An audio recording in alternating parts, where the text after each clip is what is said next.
The Volume Podcast. Hi everyone and welcome to Volume Podcast. If you've been here before, thank you for being here. If this is your first episode, we have 15 amazing pre-recorded episodes for you to listen to. We are now recording and planning our second season, so stay tuned for that. But for now, I just want to share some of the answers that we got on specific subjects. So we ask our guests how they see their work in 10 years. Or how do they see their research areas? Or even how they see their lives in 10 years? So these are some of the answers that we got. We can't really come to a place where we can comfortably say, in 2030, we'll have a more deradicalized world and we're going to work towards a more deradicalized world without addressing these types of basic needs people are suffering from when it comes to health and economic equality, and how it's impacting their willingness to trust certain viewpoints, trust traditional politicians, kind of keeping them focused on spheres, quote unquote, spheres of information influence that we would like them to be engaging with. Without discussing the discontent and the anger that all of these types of psychological things that I've been talking about are kind of built on, like the foundation that is kind of allowing these things to permeate. So this was Laura Jockley, and in her episode, she talked about digital echo chambers. And a lot has changed since then. This was September 2020. So let's continue. I think we'll have sort of mundane recognition technologies in cameras. Right now, cameras mostly are dumb cameras. They don't, they just take a picture of the environment and then so what. But of course, now a lot of them are being hooked up to computers on the back end. So they can say, oh, okay, in this picture, we have, the following people in the following location, in the following proximities, and even they're displaying, certain emotions and so on. So the world essentially becomes digitally mapped by force and at a distance without the consent of the participants. So I think we're going to see a lot more conversation around facial recognition technology and the potential harms that come of that. And I think as well, the regulatory environment's going to shift quite a lot. We're going to see governments will almost certainly have regulated against some of these use cases. For example, to say if you're using an AI for policing, then the AI has to be explainable. You have to be able to go in front of a court and say, why have you selected this individual for targeting or for arrest? You won't just be able to say, well, the algorithm told me to, my lord. You'll have to provide justification for that. So I think there's going to be legal shifts that become part of that language as well. And I hope that in 10 years, we'll be in a situation where these discussions aren't just technocratic decisions.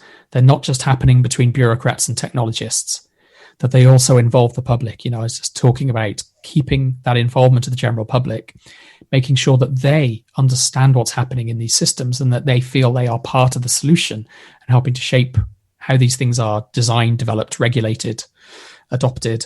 That's my hope. I don't know if that's quite as likely, I suppose, as those other outcomes. But fundamentally, the work will always be the same. Looking at what are the social impacts of technology? Are they good? How can we make sure they're as positive as they can possibly be? So this was Senate Bowles, and he talks about a planet-centric design instead of a human-centric design. So as a designer, he's in the middle of the conversation of what should we build, how should we build it, and why are we building it? A lot has changed since we talked to him as well. The conversation about facial recognition is happening now, and it's gaining strength. So let's continue with our next guest.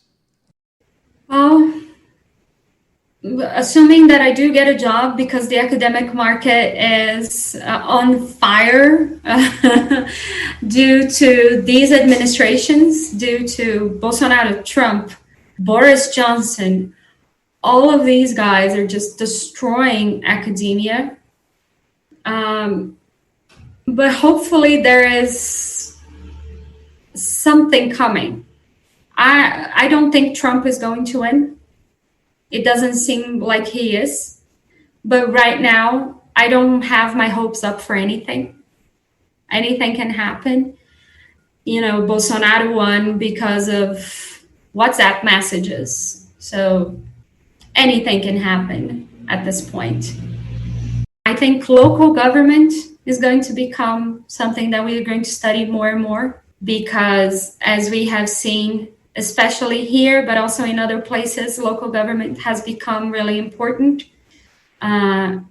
in fighting the pandemic and in relating to citizens. I have an indication, so this is completely just my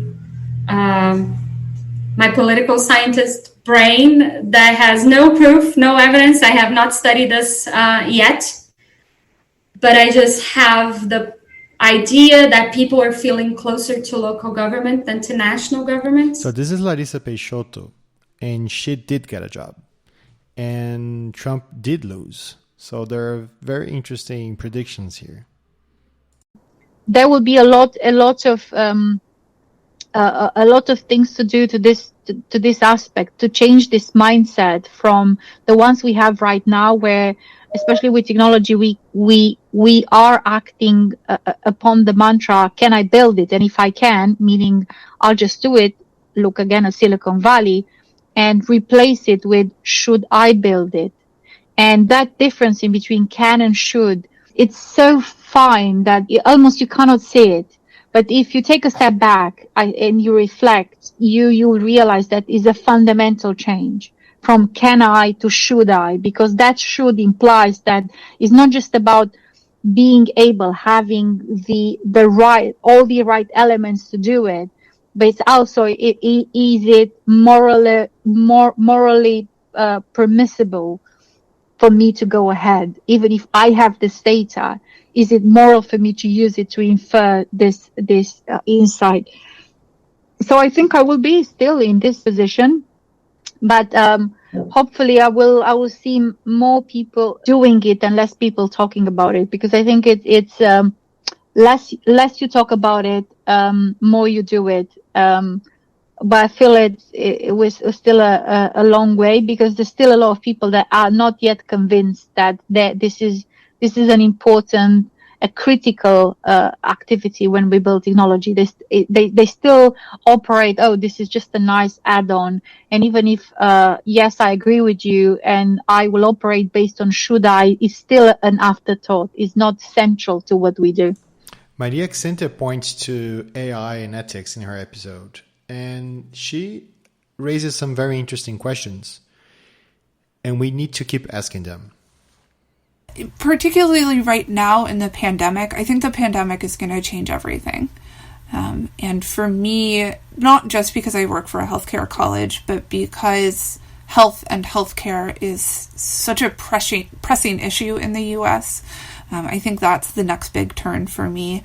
I want to look at how science fiction has dreamt up a future for healthcare, and what that could mean for us, and how we've been envisioning good or bad futures for healthcare for many decades. In particular, how science fiction has helped us trace what we need from our healthcare system and the ethical problems in it. There are quite a lot of texts that are about sort of magical sci-fi surgery, where like you wave a flashlight over somebody and they're healed. But there are also other texts that are about, a doctor going to a planet that is very much a capitalist planet, and the people who have the most get the medicine, and the people who have the least die in the streets. And so those sorts of narratives, I think, are really important to examine as well from a cultural, historical perspective. So Liz Faber is talking about science fiction and how science fiction may impact our vision of the future, and specifically in health. So this is very interesting. And we've seen how the world divided in nations with faith in science and vaccines, and nations doubting information and not being able to buy or not wanting to buy vaccines. So this is very interesting.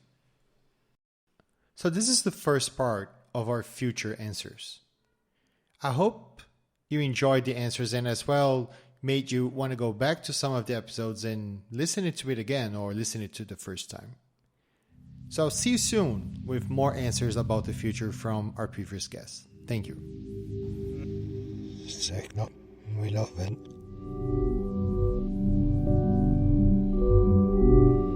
The Volume Podcast.